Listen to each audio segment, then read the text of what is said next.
Welcome to this cool March 17th version episode of Coffee. And I'm gonna do my mad scientist craziness here. Look, oh my gosh, coffee. We're gonna do the milliliters. We're gonna teach everybody how to use milliliters. So we're gonna go metric today on coffee and snacks. However, we're gonna be discussing,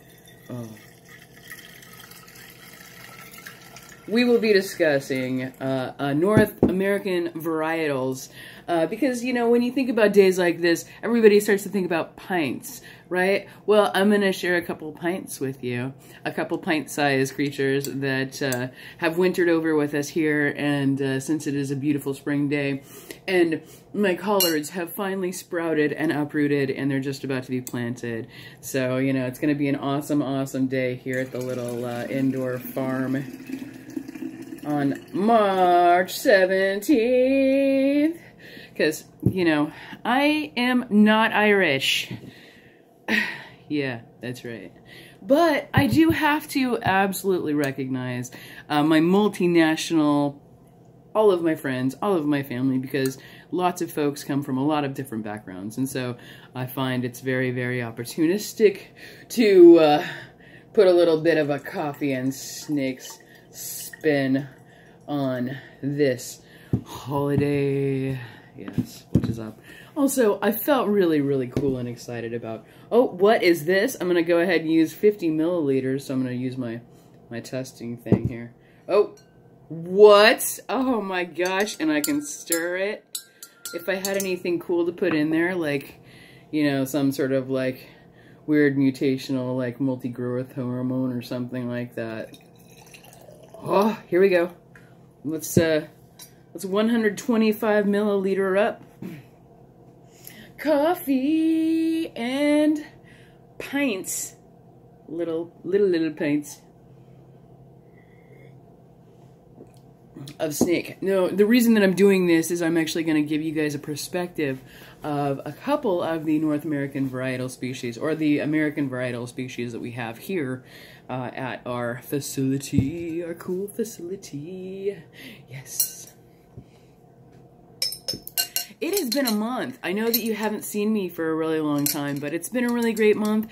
I've done a lot of really cool, productive things, and I've gotten to do a lot of cool experiences that I would have never expected myself to actually be able to experience. One of those things happened yesterday where I couldn't believe it. I got to pet an elephant. It was, like, cool. Yeah, but anyway, cheers to that. We're 3 minutes in, so let's get to these snakes. So, let's talk about the little corns. Let's talk about the corns, because they are a common species that are utilized a lot in the pet trade for a lot of different reasons. And then, well, obviously, so corn snakes and genetics are not a really big thing for me, but I love the varietal patterns of colorations. And so that's definitely something that humans have kind of like created as far as thing. So let's get to it. Now, the reason that I'm doing this is because I've got a couple different varieties of these little kids, and so I wanted to show you the difference between the two variations of similar kids, similar creatures. Alrighty, it's Bitey McBite. Bitey McBite Bite. Just fed them. I will be pulling them out of the enclosure, so I will be like handling them today. But this is little Bitey. So this is the, you know, the coconut husk. It did actually, you know, was able to succeed and handle, and like I said, perspective. Okay, and this is our little Houdini of same age, same supposed age, or year as this one right here, and so I wanted to show the significant difference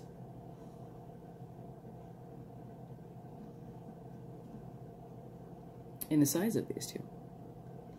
So these came from this, we got these the same, you know, basically in the same first couple months. So this is the one with the scarring on its back, and I could definitely tell because we did upsize. So we went from fuzzy rat to mouse on this one. You could tell that there was a little bit of stretch, and you can tell that there is a little bit of action going on there, which is why I don't want to pull this one out too much.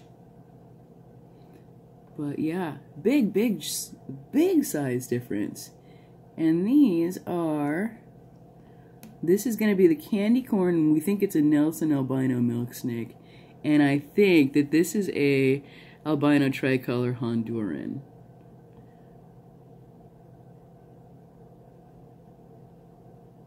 Same corporation, same price for the two different varietals. Oh my gosh. Let me show you what a full-grown size Sinaloan milk snake from the same place is going to look like.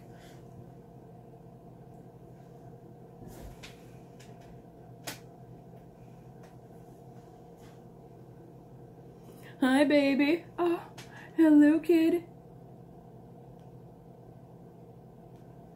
Now, I love the colubrids because they are the ones, they can actually, like, twist, right? Beautiful. Beautiful. Look at that.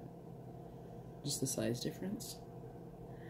So, size difference between this one, full size, and size difference between this one, supposedly a 1-year-old. Supposedly a 1-year-old. So the size difference is in the 3 snakes, the 3 kids. These are my pints. Let me show you. Wow. Huh?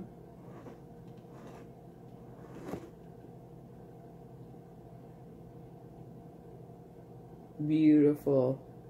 Super, super beautiful. Bottom one, Sinaloan.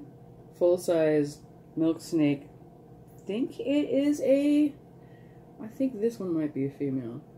So in relative, the reason I'm showing these as far as being the male and female, or this one might be a boy. So this one might turn into a boy just because this has got that tiny, tiny little tail. This one, obviously, so cute. So cute. So cute. Okay, all right, so that was 3 colubrids of North America.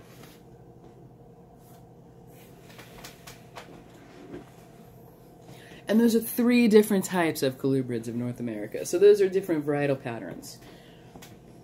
The reason I'm talking about varietal patterns is because you'll notice bouquets of certain varieties that have distinct flavors. This one is a sun-kissed variety of North American corn snake, obviously. And the reason I'm pulling her out is because she is like the flagship beautifulness of our... She is my Saint Bridget. So she is my beautiful, beautiful creature. So just a variety of corn snake. This one has a beautiful checkering pattern on that belly, and that orange.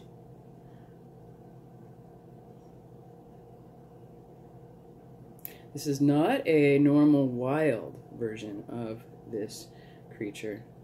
So awesome. I love that. Just so many flavors and varieties of colors and all sorts of cool stuff. Okay. Come here, big girl. So. Come here. I just need you to... Here. Come here. Okay. Alright. So let's get to it. Alright. I'm going to try to juggle some corn snakes. These will be okay. So if I do take her out and I start handling the other ones to show you the size difference, there will be less potential of striking. Whereas the colubrids, they are closer to king snakes, which will eat other snakes and rattlesnakes and all sorts of cool stuff. These do not. These are just the littles. Now this one, this was not so much. Hi, baby. This one, I've spent the last 2 years looking at lavender corn snakes And this is a lavender corn snake. So the cool thing about this one, as I reach over to grab this one right here to try to grab her, the good news is I never worry about losing her because she's huge. I don't worry about losing her anymore. She's the one I had to rip the house up to obtain the one day. But yeah, beautiful varietal patterns on this purple, this lavender.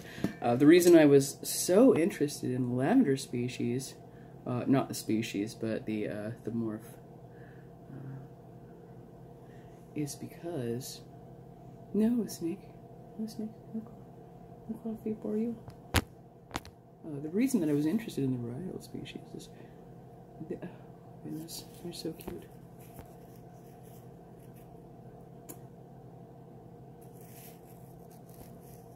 When we got the snow lavender bubblegum, I started to look at different patterning, and this also, some of these will actually have like a really beautiful pink hue to them. Oh my goodness.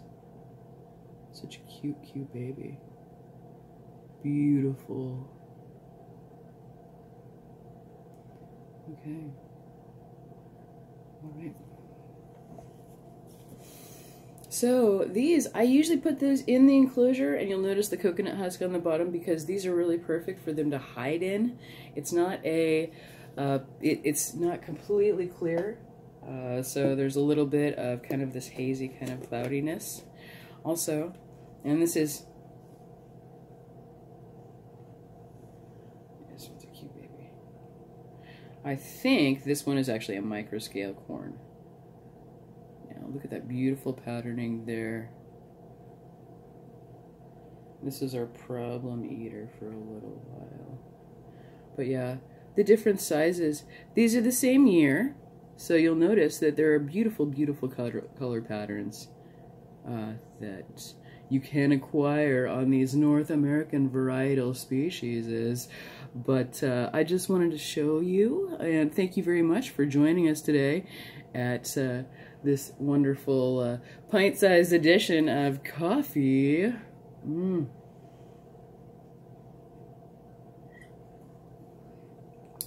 And snakes.